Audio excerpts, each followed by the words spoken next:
Before Hyacinth Bucket became Britain's queen of class, Patricia Routledge had already perfected sharp-tongued comedy. Step into the witty world of Kitty, where charm, chaos, and cutting remarks collide. Fact 1. My name's Kitty. I could have married, I've given gallons of blood, and I can't stomach whelks, so that's me for you. Kitty was not the kind of woman you'd want to argue with. Armed with gossip, judgment, and impeccable diction, she could cut anyone down with a smile. Patricia Routledge played her with laser precision, balancing snobbery and charm.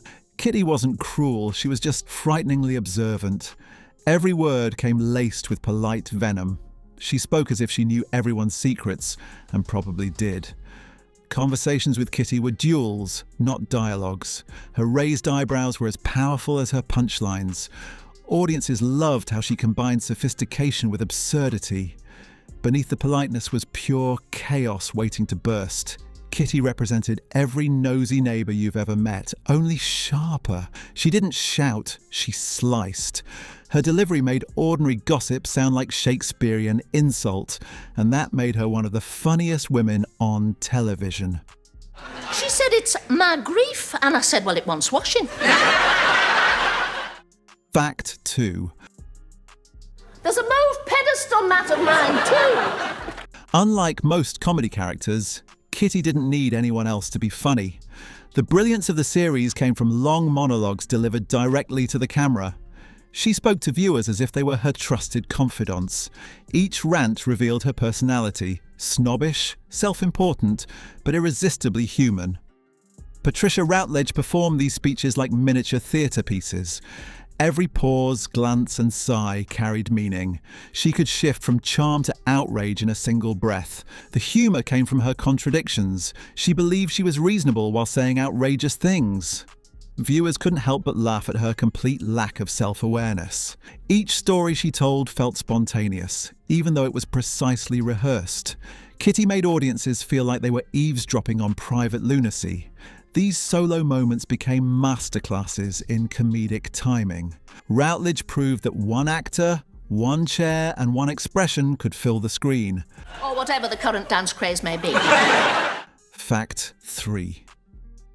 All this in a voice loud enough to blow the froth of a Horlicks 2 tables away. Kitty's world revolved around class. Who had it, who lost it, and who pretended to have it. She spoke endlessly about other people's standards while ignoring her own. Her obsession with social rules bordered on madness. Every story she told circled back to reputation and refinement. She judged accents, outfits, and even posture with deadly accuracy. Patricia Routledge understood that this obsession made Kitty funny and tragic at once. Beneath the pride was deep insecurity.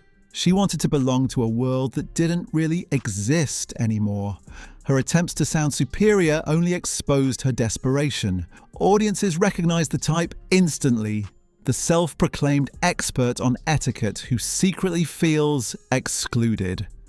Through Kitty, Routledge turned British social anxiety into comedy gold. It was satire disguised as small talk, and her snobbishness became one of her most powerful weapons. My mind a far bigger boon than communism. Accent. Fact 4. Well, I say mended. A shifty-looking youth in plimsolls came and waggled me aerial and wolfed me gypsy creams, but that's the comprehensive system for you. Comedy often depends on timing, but Kitty turned silence into an art form. Patricia Routledge could deliver more meaning with one pause than most actors could with a speech. She let her words hang in the air, dripping with judgment. The pauses created suspense and made every next line funnier. It felt like she was daring the audience to laugh before she did. Each hesitation made her appear both calculating and confused. It gave the illusion that she was thinking deeply, even when she was saying nonsense. The rhythm of her speech was musical, quick bursts followed by dramatic stillness. These beats gave her monologues a theatrical elegance. Fans began to mimic her style, complete with her long sighs and exaggerated pauses. Kitty's timing became her trademark. In her hands, silence wasn't empty, it was comedy waiting to explode, and Routledge wielded that silence like a weapon. Patenter of the Kershaw double gusset. Fact 5. They've asked me to talk about aspects of life in general. Nuclear war, peg bags. Kitty didn't need big movements to make people laugh. Her face did the work. Patricia Routledge's expressions could shift from angelic innocence to sheer disdain in seconds. One raised eyebrow could deliver a punchline without a word. Her smile was both polite and terrifying. The mark of a woman who judged everyone. She could appear delighted while clearly plotting emotional destruction. Every twitch of her mouth carried layers of sarcasm. Viewers adored her ability to make mockery look elegant. It was the kind of acting you couldn't teach. It came from instinct. Her expressive eyes made even silence hilarious. When she stared down the camera, it felt like she was judging you personally. The control in her facial performance was astonishing. Kitty proved that physical comedy didn't always require pratfalls or chaos. Sometimes all it took was one perfectly timed smirk. Do dogs go to heaven? Hello, Catherine. No, they don't. Fact 6. She said, I'm a radical feminist lesbian. I thought, what would the Queen Mum do? Every monologue began with a simple story and ended somewhere utterly ridiculous. Kitty might start by discussing a neighbour's birthday cake and end up ranting about moral decline. Her logic twisted and looped in unpredictable directions. The fun was in watching her get lost in her own sentences. She contradicted herself constantly, but never noticed. Each tale grew more elaborate, like a verbal roller coaster. Patricia Routledge played it completely straight, never winking at the audience. That seriousness made the absurdity even funnier. The stories felt like gossip taken to the edge of madness. Fans loved trying to guess where she'd end up, but they were always wrong. The longer she spoke, the stranger it became. Kitty's stories were less about content and more about chaos. They showed the comedy of everyday conversation spiraling out of control. No, the secret of my youthful appearance is simply mashed sweet. Fact 7. On she comes, the producer. I could hear her boiler suit creaking even long distance. Kitty's accent was a weapon in itself, crisp, upper class, and painfully precise. She pronounced every word as if it deserved applause. It gave her an instant air of superiority, even when she was talking nonsense. Patricia Routledge crafted the voice carefully, mixing charm and arrogance. It sounded like someone who read etiquette books for fun. Her tone could turn kind or cruel without warning. Every syllable felt polished and deliberate. The accent became part of the character's armor. She used it to disguise insecurity and assert power. When Kitty grew emotional, the perfect pronunciation cracked just slightly. That tiny break revealed the human beneath the perfection. It was a voice audiences couldn't forget, both hilarious and hypnotic. Kitty didn't just speak, she performed with every vowel, and Routledge made language itself a comedy tool. It's all right, leave the bottle. Fact 8. David Jacobs, Pat Smythe, and Dolly of Emmerdale Farm. For all her arrogance, Kitty wasn't heartless. Beneath the gossip and superiority was someone deeply lonely. Her endless talking often hid the silence in her life. She filled every pause with stories because she couldn't stand to be ignored.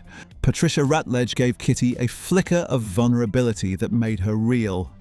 Occasionally, her voice softened when she mentioned lost friends or old memories. Those fleeting moments grounded the character in truth. Viewers felt sympathy even as they laughed. It was a delicate balance, mocking without cruelty. Routledge understood that the best comedy comes from human pain dressed as humour. Kitty's loneliness made her relatable despite her flaws. Her laughter covered something deeper, and that contrast gave her power. It turned what could have been caricature into something unforgettable. How can I meet a lot of people in a short time? Well, you could get caught shoplifting. Fact 9. She claims to be darting, but every time we have doe, a deer, a female deer, there's a terrible whiff of pear drops. Kitty felt strangely modern despite her old-fashioned airs. She represented the eternal British obsession with image and propriety. Her gossip resembled social media long before it existed, performative, judgmental, and self-congratulatory. She spoke as though she lived for attention, desperate to be admired. That made her timeless, even prophetic. Patricia Routledge's performance captured something enduring about human vanity. Every time Kitty bragged or exaggerated, it felt oddly familiar. The world eventually caught up to her kind of self-importance. Today, she'd probably have a podcast about morals or a viral gossip channel. That's what makes her comedy so relevant decades later. She wasn't just mocking a generation, she was predicting one. Kitty remains proof that arrogance never goes out of style. Fact 10. There's a mauve pedestal mat of mine, too. Kitty remains one of Patricia Routledge's most brilliant creations. Before Hyacinth Bucket, she used this role to test her comedic precision. Every gesture, pause, and phrase was meticulously crafted. She turned simplicity into spectacle. Sitting in a chair, talking to camera, she made millions laugh. No props, no chaos, just perfect performance. Kitty showed the pure power of character-driven comedy. It became a showcase of Routledge's extraordinary range. She balanced ridiculousness with refinement effortlessly. Fans still quote her lines decades later. The role proved she didn't need big sets or sidekicks. All she needed was her voice, her wit, and her timing. Kitty remains the sharpest weapon in her comic arsenal, a one-woman symphony of laughter.